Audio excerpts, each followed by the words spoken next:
Here's my beginner's strategy to better understand this game of craps. Welcome to my new viewers. To my subscribers, welcome back. My name is Mike. This is my channel where I look at, review, and try different craps strategies. Thanks for joining. Hey everyone, it's Mike. Welcome back to my channel. I want to do a very short video here and just kind of show if I were going to go on a cruise or if I were going to go to the casino and I still was a novice or an early learning craps player, and I really do feel I'm still a novice, I'm still learning, but what strategy would I want to start off with that I could understand easily, that I can fit in with the other players around the table, understand the terminology that the dealers are speaking, and have a good time. And some people are going to disagree with me, but if I was coming to a casino early on in my learning, I would start with the Iron Cross. And I'm going to show that real quick just for those who might be looking to start playing craps and they want to learn how this game is played. This is a very easy strategy to learn. I'm going to play it on a bubble craps to show you. This could be played on a live table just as easy. But first thing you got to basically decide is do you want to roll the dice or do you want to let someone else shoot? If you want to roll the dice, you need to have a bet on the pass line or the don't pass line. That is a requirement to shoot the dice, to be a shooter. So if I want to be the shooter, I would put the table minimum, $10, on the pass line. Okay? Then I would roll the dice and I would try to establish a point. So the dice can be rolled and I roll a 7. The pass line wins on 7 and 11 before a point's established. It loses on a 2, a 3, and a 12. So that's a $10 winner.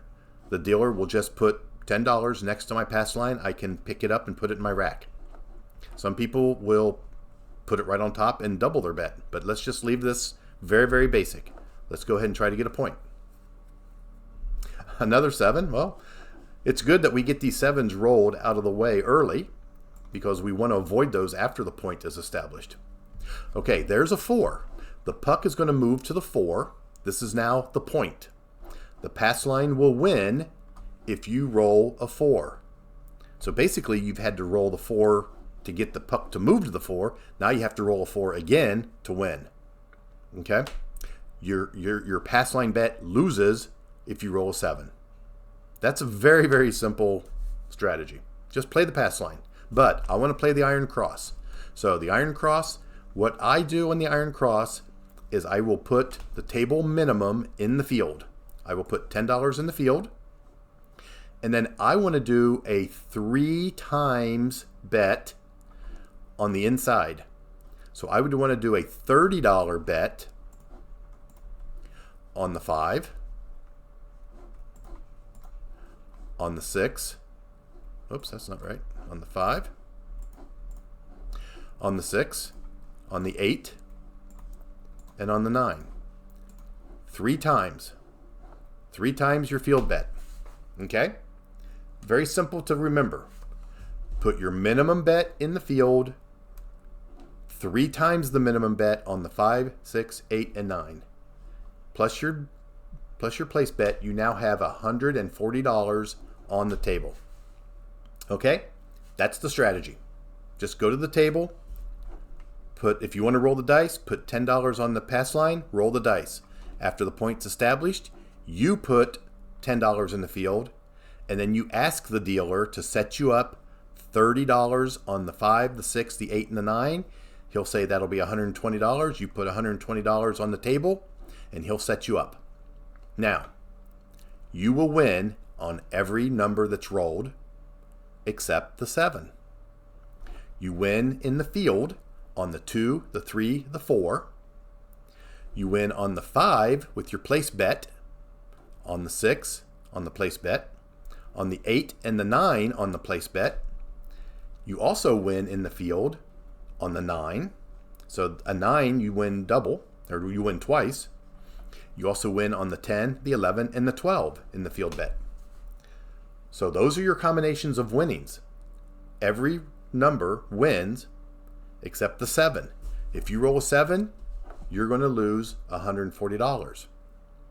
So to play this very simple strategy, you probably won at least $500 to $1,000 in your bankroll.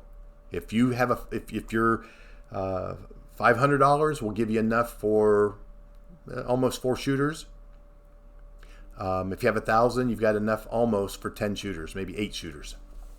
Okay, and just let it roll. Okay, so let's go ahead and roll and see how we do. There's a 3.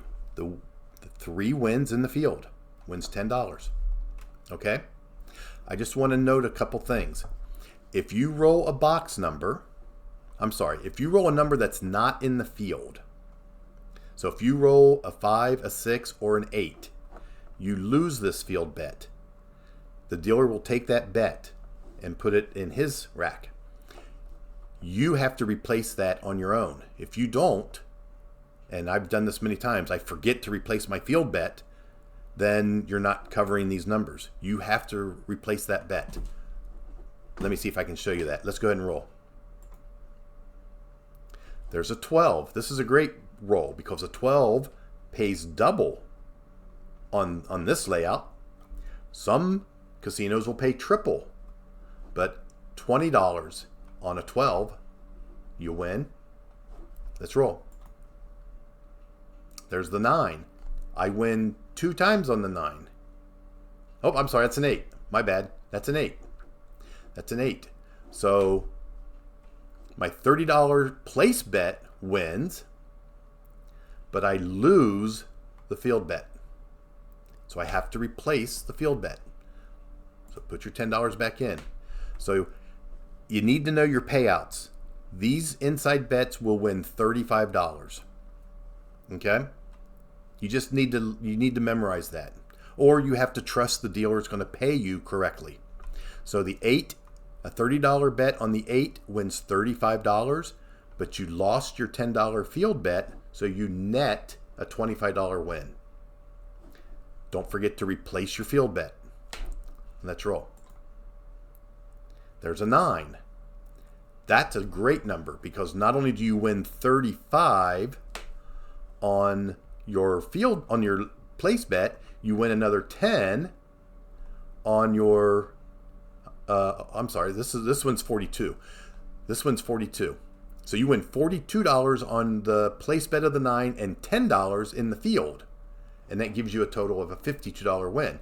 That's the best number you can roll right here because that's the highest win that you get.